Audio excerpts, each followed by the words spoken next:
সুমন কর্মকার আমার দাদা হয়।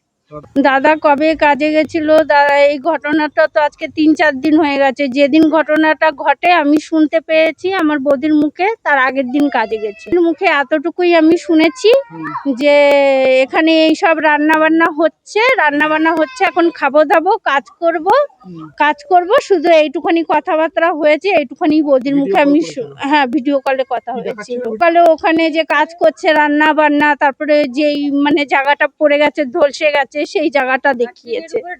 এই টোটালটা মানে বলেছে। এবার কেউ তার জেনে শুনে যায় না, ওখানে ওই ঘটনাটা হবে মোটামুটি ওরা হালকা একটুখানি আগে দিয়েই বুঝতে পেরে গেছিল ওই জায়গাটা হিলছিল। আমরা লাস্ট কটার সময় পেয়েছি আমি সঠিক সেটা জানি না, ওই জন্য আমি বলতে পারছি না। আমি ওখানে 2:30-3টে নাগাদ গিয়ে পৌঁছাই, তখন আমি জানতে পারি ও আর নেই। ভিডিওটি ভালো লাগলে লাইক, শেয়ার, কমেন্ট ও সাবস্ক্রাইব করুন। আপনারা দেখছেন সংবাদ শিরোনাম, মাথা উঁচু করে এগিয়ে চলার শপথ।